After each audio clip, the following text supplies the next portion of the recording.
En 2026, à l'ère de l'intelligence artificielle, je fais le pari que c'est le contenu humain qui va prévaloir et c'est aussi pour ça que j'ai créé cette chaîne sans le savoir il y a 6 mois. Bon, les amis, la chaîne secrète, je suis ravi de vous retrouver.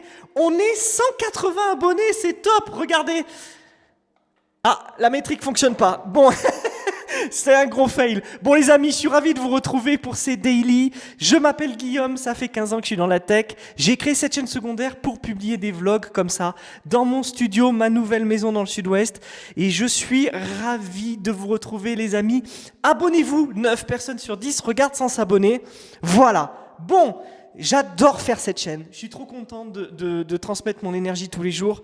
Je suis trop content en fait de publier ces vidéos, même si c'est pas monétisé, je gagne pas d'argent, j'ai rien à faire. mais j'adore faire ça. Le vendredi, c'est mon concept principal, mon concept phare, qui s'appelle, en fait, mais il n'y a pas de nom. Mais en gros, je demande à l'IA de me poser des questions. Et là, c'est Grok. Alors, comme je suis pas une Instagrammeuse de 14 ans, on s'en fout ce que j'aime manger, tout le reste et tout ça, etc. Bien que ce soit intéressant, je lui ai demandé de me poser des questions assez pro, assez adultes. Parce que j'ai quand même 37 ans, je vais avoir 38. J'ai 2 enfants, dont un troisième qui arrive dans un mois. Ça va être formidable, on en reparlera. Mais, mais j'essaye de lui demander des questions un peu plus personnelles, pas trop professionnelles. Parce qu'en fait, même le professionnel, ça peut être chiant. Bon, on commence avec 3 questions. Alors, première question. Quel est le dernier achat que tu as fait et qui t'a vraiment fait kiffer?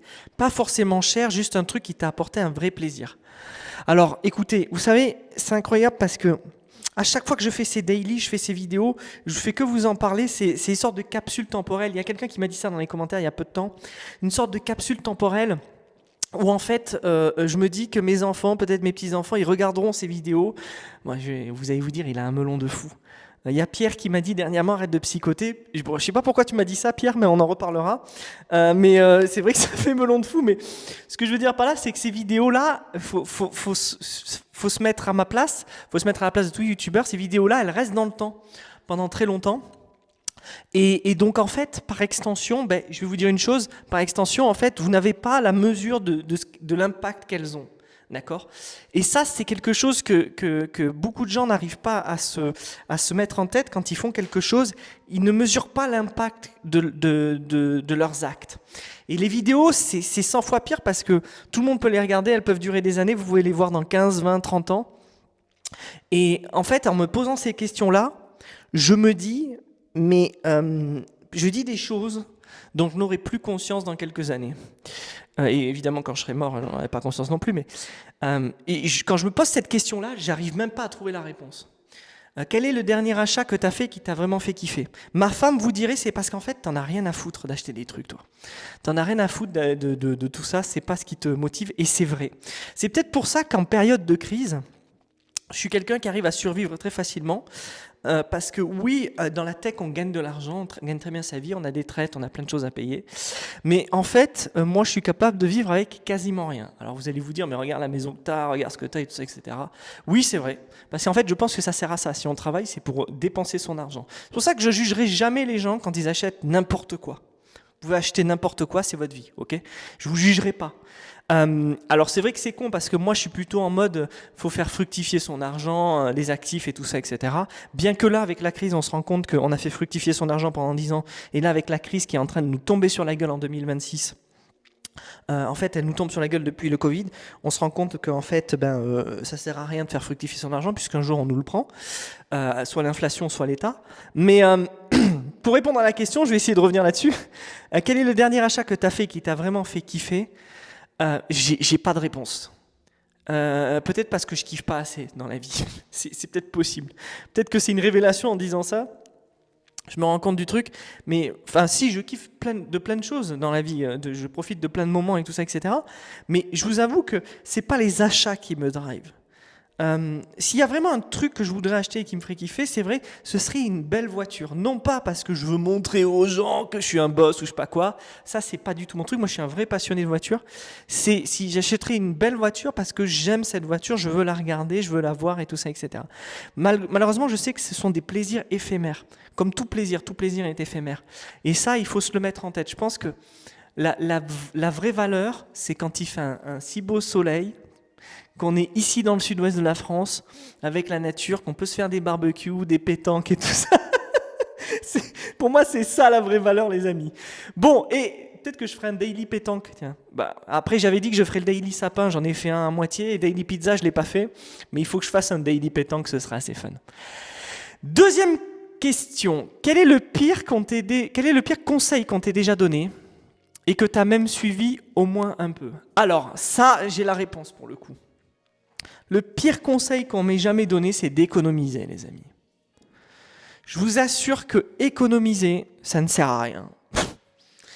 Ah ouais, je sais, c'est très contre-intuitif, mais l'argent, c'est pas fait pour être gardé. D'accord? Moi, je suis devenu, avec le temps, ça a été très compliqué, mais d'ailleurs, je vais vous dire une chose, je vais être très personnel tout d'un coup. Je pense qu'il faut que je retourne chez le psy. À un moment de ma vie, j'ai fait une dépression, je suis allé voir une psychanalyste et ça a vachement marché pour moi. Je vous le dis, je sais qu'il y a plein de gens qui disent c'est de la merde, ils y croient pas, et tout ça, etc. Peut-être, mais pour moi, ça a vachement marché.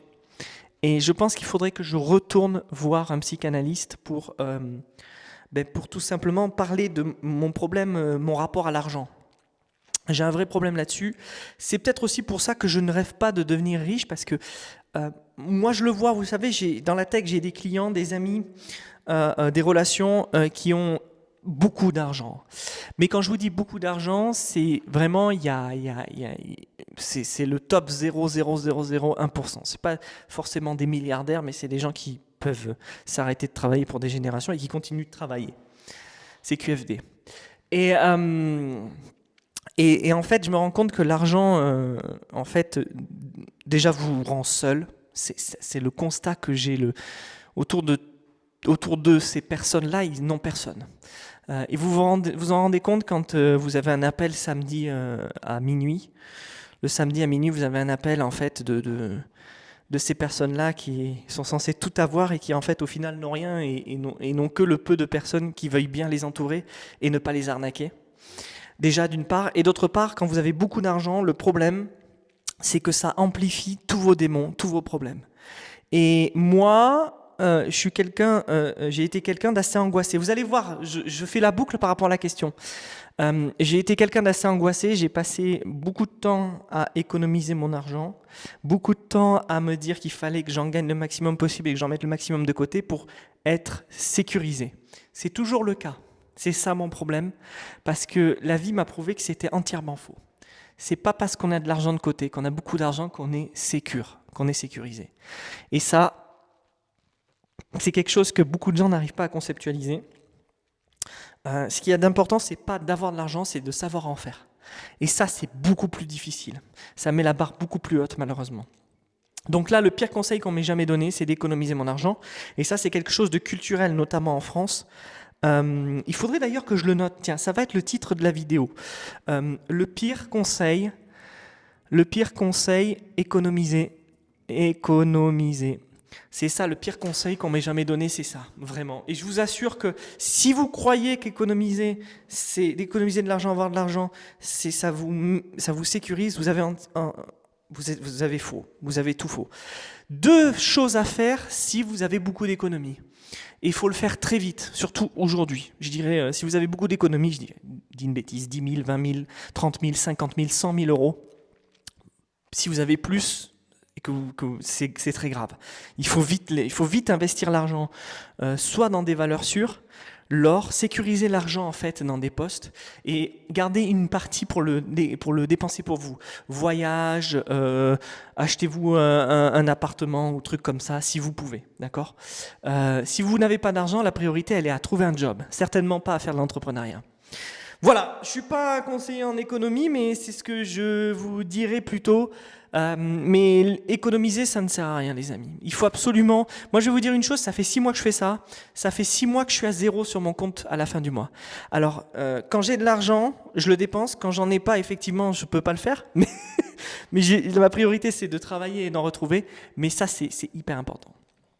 Allez, on passe à autre chose parce que l'argent, c'est un sujet que j'évoque beaucoup sur cette chaîne. Parce qu'il y a beaucoup de gens qui viennent du milieu de la tech et du milieu professionnel qui m'écoutent. Et je pense que sincèrement, les amis, que c'est un sujet qui nous touche tous et je veux pas faire une fixette là-dessus, mais voilà. 3. Quel est le conseil ou la phrase que tu as entendu un jour et qui t'a marqué au point que tu t'en sers encore aujourd'hui? Alors, le conseil ou la phrase que j'ai entendue un jour et qui m'a marqué au point que tu t'en sers encore aujourd'hui. Écoutez, là, ça va être un peu, ça va être très personnel et je pense que ça va parler à pas mal de monde. Euh, en fait, tout ce qui nous entoure, en fait, c'est du virtuel, d'accord? Les biens qu'on possède, les endroits où on vit, les gens avec qui on est, tout ça, c'est éphémère, en fait. C'est éphémère à quel point? C'est éphémère à quel point? C'est éphémère au point où ça nous crée tous nos soucis du quotidien. Et en fait, le jour où on est malade, où on a un cancer, on se rend compte que tout ça n'a pas d'importance. Les amis, je vais vous dire une chose, c'est ça en fait, le truc qui, moi, m'impacte le plus, c'est de me dire qu'on perd un temps fou tous les jours à ne pas vivre nos vies. On perd un temps fou à ne pas vivre nos vies. C'est incroyable. Et je vais vous dire une chose, pour 99% des gens qui sont là, alors je ne sais pas si vous allez tous regarder cette vidéo, mais je connais beaucoup de mes viewers en fait. Virgile, Gaëtan, David, Pierre-François, Cyprien, Louis, il y a 2 Louis, vous vous reconnaîtrez les Louis, Pierre, vous êtes nombreux, je suis quasiment sûr que vous êtes tous dans ce cas précis, les amis, de vous prendre la tête pour des trucs qui ne servent à rien. Et je vous le dis parce que moi aussi je suis dans ce lot-là, les amis. Et en fait, ce que j'ai envie de vous dire, c'est que au moment où vous m'écoutez, essayez de vous poser 10 minutes et de réfléchir à ce que je viens de vous dire. C'est-à-dire, vous vous prenez la tête pour des soucis à la con, que ce soit d'amitié, famille, professionnel, émotionnel. Vous vous prenez la tête pour des trucs à la con. Alors, peut-être que ça va pas vous impacter sur le moment où je vais vous le dire, mais essayez de vous poser et de vous dire qu'est-ce que j'aimerais faire et comment je pourrais faire pour me libérer de tout ça. Quel objectif je peux me donner et comment je peux faire pour l'atteindre en fait. C'est-à-dire, libérez-vous de tous vos problèmes, de vos soucis, tout ça, etc. C'est ce que j'ai envie de vous dire. Je ne fais pas le gourou en vous disant ça, mais je vais vous donner mon exemple personnel et peut-être que ça va... Moi en fait, là, je me prends la tête parce que j'ai l'impression, c'est incroyable ce que je vais vous dire, mais j'ai l'impression que je vais faire banqueroute cette année. C'est-à-dire que j'ai l'impression qu'en fait, avec tout ce qui se passe, tout ce que j'ai construit en fait va s'effondrer. Bon, et je vais vous dire une chose, c'est pas grave. C'est aussi fou que ça peut paraître, c'est pas grave, ça me libérera. Mais je me prends quand même la tête tous les jours à me dire mais comment on va faire, comment on va faire, comment on va faire. Et en fait, de temps en temps, je lâche le truc et je me dis je sors dehors, je vais faire autre chose, je pense à autre chose. En décembre, je me suis dit je vais me mettre à jouer à la PS, tant pis, parce que c'est inévitable. Ce qui doit arriver, doit arriver. Et c'est ça, la leçon que je veux donner, c'est que tant qu'on a la santé, c'est le principal, les amis. On s'en fout de tout ce qui va arriver derrière, d'accord? Ce qui compte, c'est que nous et nos familles, nos amis, les gens qu'on aime, ont la santé, qu'on passe du bon temps ensemble et qu'on relativise, qu'on soit optimiste, qu'on ne soit pas dans une boucle, en fait, où on est attiré par nos soucis au quotidien. Voilà. Je crois que je me suis mal exprimé dans tout ce que j'ai voulu dire là, mais s'il faut résumer ça, c'est que ce qui me marque au quotidien, c'est de me dire putain, on fait tout ça pour rien. On fait tout ça pour perdre notre temps. On fait tout ça alors qu'en fait, il y a plein de choses qu'on aimerait vivre, des choses réelles. Il y a plein de choses qu'on aimerait vivre. Et tout ce qu'on fait au quotidien, on perd notre temps dans des jobs inutiles. On perd notre temps à des tâches inutiles.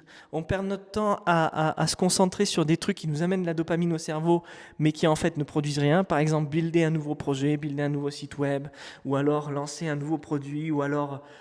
pour les gens dans la réalité, en dehors des gens du virtuel, aller boire de l'alcool, faire la fête, tout ça en fait, c'est cool, mais c'est éphémère. Et la vie en fait, la vie c'est pas des soucis, c'est pas du négatif. Pour moi, la vie c'est du positif à chaque étape en fait. Et malheureusement, moi-même, j'emploie mon temps à beaucoup d'inutiles. Voilà, je vous le dis. Bon. Les amis, je ne sais pas à combien on est à 15 minutes. Bon, les amis, Peut-être que ce week-end, je ferai un daily bonus, je vais voir. Parce que hier, j'ai pas fait de daily. Mais en tout cas, un grand merci de m'avoir écouté.